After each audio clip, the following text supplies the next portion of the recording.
Preview.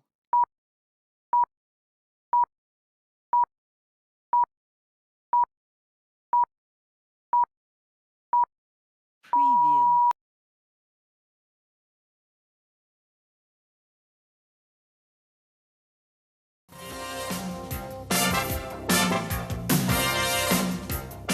Inter 3 Atalanta 2 bondu l-ewwel nett video li qiegħed jiġi rrekordjat bejn wieħed u ieħor fil- eh, fis-sija ta' filgħodu iżda li intom qegħdin taraw il-ħadd filgħodu kmieni għaldaqstant bondu lilkom qed issegwuna llejla. Eh, Inter illi dejna dmirna u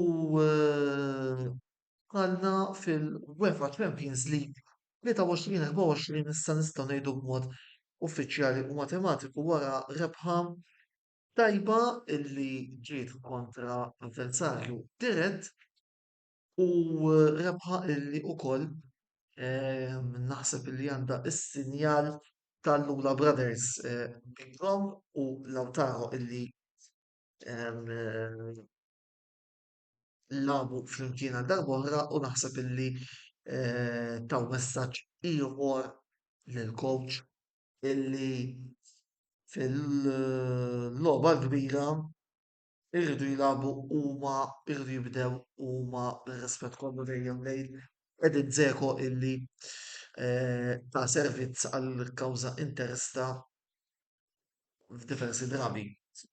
Bdejna tajjeb, skurjajna ġirkus fi 3 minuti, l-ewwel Romelu u mbagħad Niki Barella.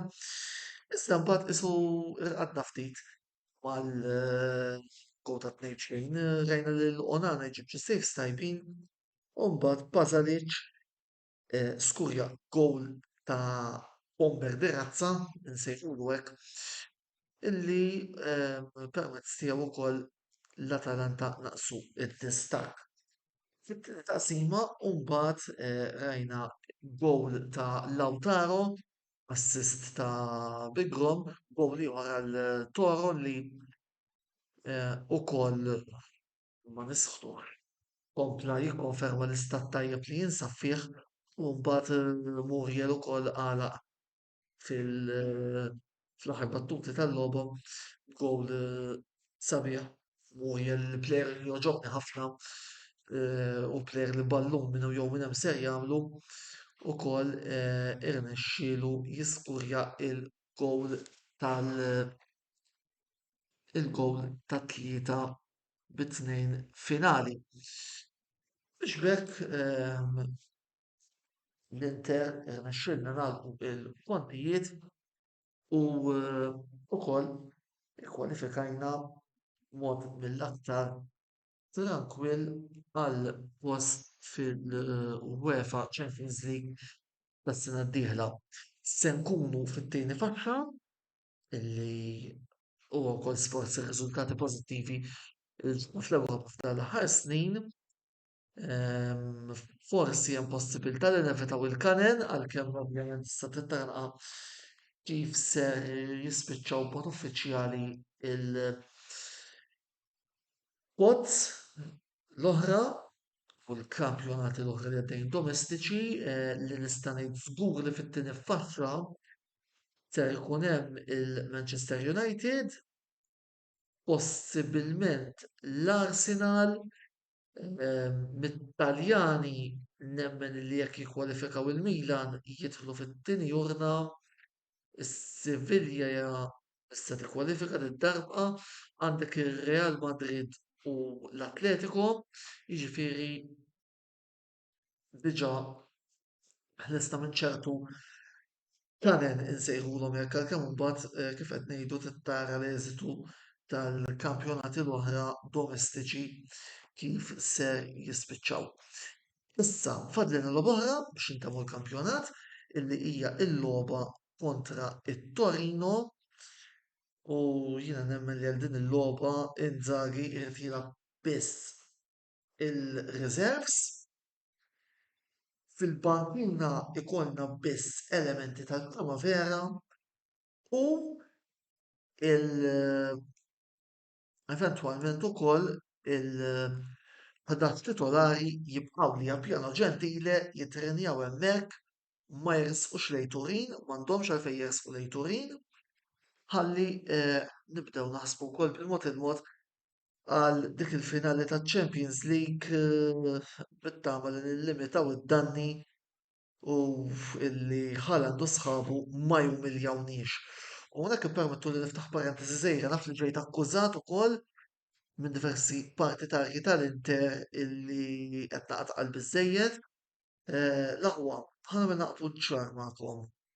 Jiena jekk hemm xi ħaġa illi nista' nassigurakom minnha hija li jien dejjem wara t-tim.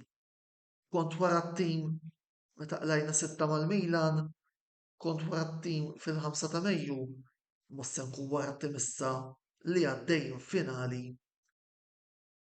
tal-UEFA Champions League kontra kull mistenni.